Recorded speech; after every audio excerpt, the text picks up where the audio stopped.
Welcome back to the channel, Junior with a classic VW Bug. Today we're going to give it a test to my brand new welder from YesWeld. This is the first test, CT 2050. And the first test that I'm going to do with this machine today, it's plasma cutting. And one of the reasons why I purchased this machine is because it's a 7-in-1 multifunction welder and cutter powered. And mainly because it's got a onboard compressor. That way I don't have to use an external compressor every time. It's going to be the first time testing it. I'm going to go ahead and show you real quick the connections on these cables so that you have an idea as to how they connect. And then we're going to go ahead and test it with the donor piece that I have from a 79 Westie, that I will be using parts of the underneath chassis to repair Casper the Rusty Bus. And this is your ground wire right here. I have already installed this here and tighten it using a crescent wrench. And then here we're going to go ahead and install this red wire like that, and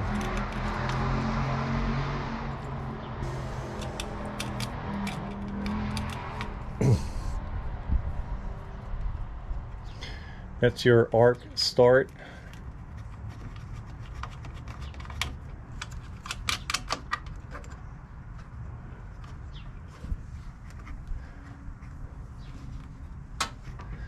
And then you take this other black wire right here, which has got this connector right there, and then you just simply, it's got a notch, you just find the guy right there and you just plug it in. That's pretty much it. In the back, this thing actually comes with a air filter regulator. This is what the torch looks like right here. It's got a safety. This is where you will press, and I like this feature pretty much because it's got a guy where with your torch tip you're not touching the metal, so it gives you that right there. There's tons of videos out there on how to use this machine. That's why I'm not going too much into details. I am just going to use it right now. It's my first time using the plasma cutting feature. One of the things that I like about this machine is that I can TIG weld. And again, not going into details about that because there's many videos out there on how to also use this machine doing, you know, DC TIG, AC TIG, and all of that. So my goal today is to just go ahead and test the plasma cutting feature to see how well it works. In the back right here, you can connect that water separator air filter that comes with the machine, or you can just do this quick connection right here like such to just use the onboard compressor. Now in my case, since I'm just going to do a quick test, I just did it like that. It does come with a little metal base that support that installs here, and then the regulator water separator filter that connects right here. This machine has the capability to work in 220 or 120, so it comes with a adapter that you can connect to do a 120. And we're going to go ahead and press the on button right now.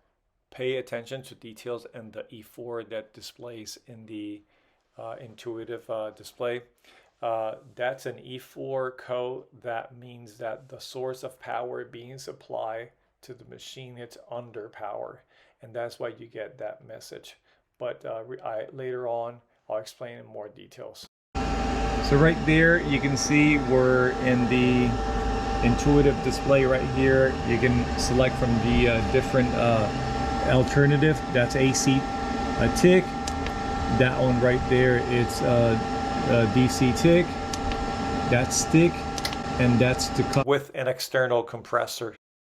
So these are the settings that are already preset there. I'm going to give it a try as such to see how it works, and if need be, I can always adjust this to, you know, to 24, 25, whatever it needs to be adjusted to. So I'm just going to give it a quick try. That's 24 at 117. You can press this button right there and change those settings as need be, but I'm just going to give it a try with the factory setting to see how it works.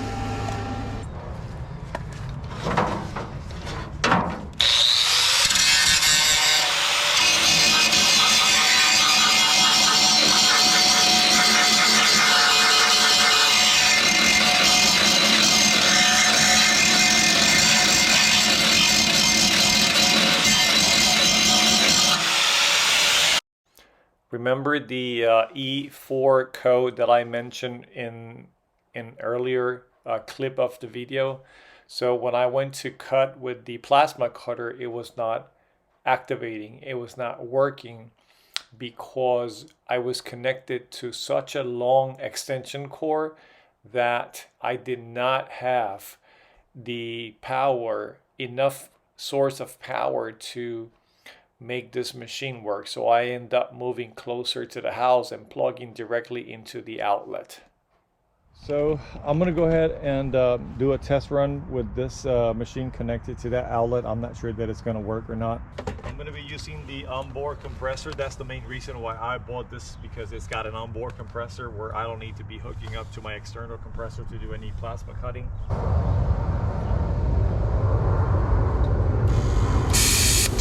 Looks like it's working.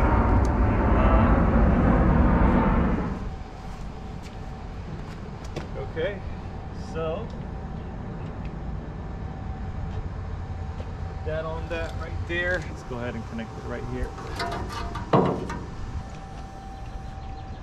Let's see how it works.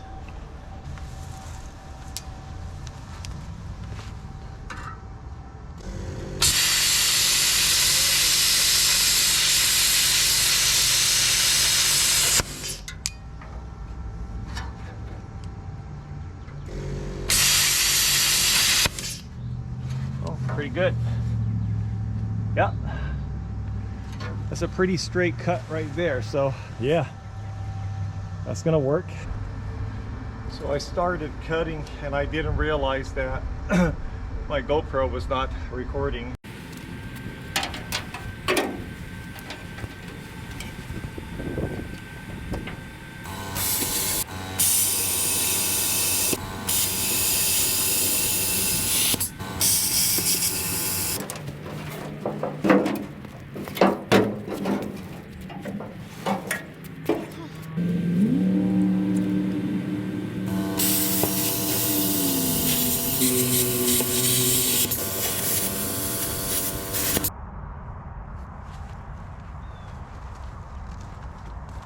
I kind of like hit a showstopper. The machine is tripping too much the breaker. My breaker is not set up for a welding machine like that draws that kind of amperage.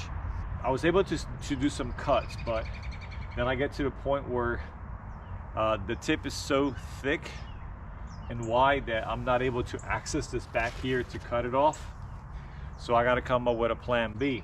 Regardless, the main reason why it's taking me so long is because I was trying to save this piece here to do an artwork piece with it. I have an idea that I can probably do kind of like a bar with it.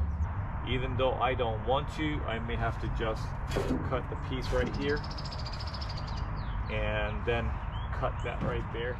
So that's the cut with the Yeswell. I'm struggling with the fact that my breaker is not the proper breaker for the machine and it's tripping. So I'm not gonna blame that on the machine. This whole section right here that you see here, my idea was that I can use it to do a bar with it. And that's why I did not want to cut here or here. But I don't have any other choice than to do that, I guess. Should I just get the angle grinder and sip that right there? Maybe I should do that, but is it the right time to do that now? It's getting late. So I think that what I'm gonna do is I'm going to basically put this back in the hand truck and bring it back closer to the shed, leave it there for now, and then come back tomorrow and get back at it. Oh well.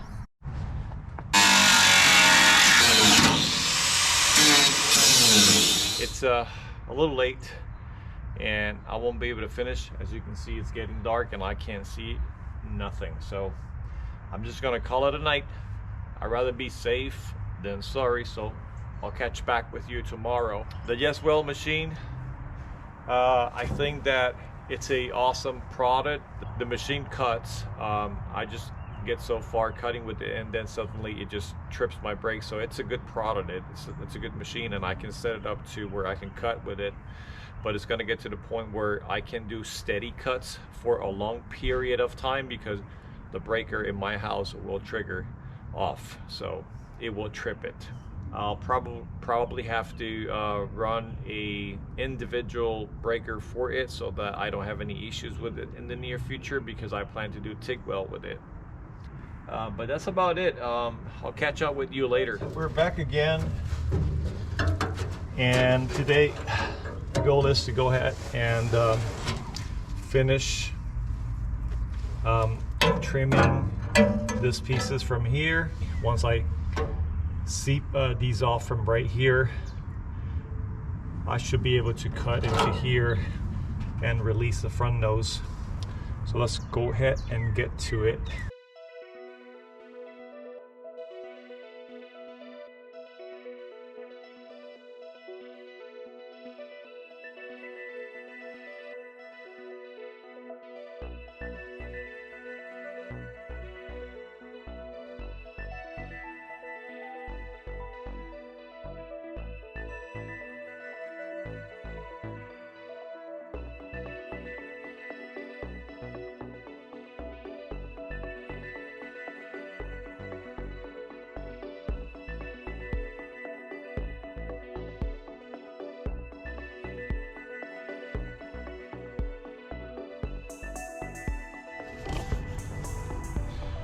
Okay friends, you get the idea. I'm going to go ahead and stop the camera right here so that I don't get all my memory full and you just watching me cutting this, but you get the idea. So basically I'm going to continue to cut those pieces right there. I still got another two over here to do, and once I am done cutting that, I'll come back and show you what it looks like and we'll move on.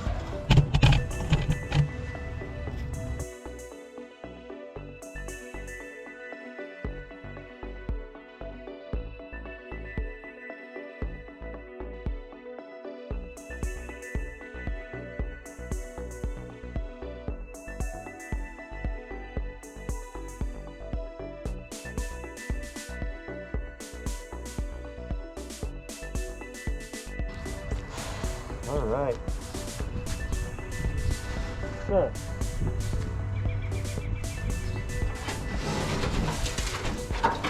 yep.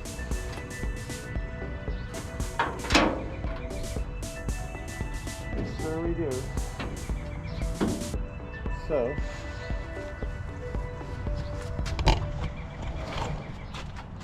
that's out. I gotta take that other piece now.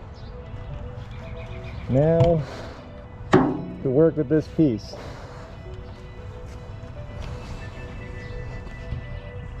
Okay.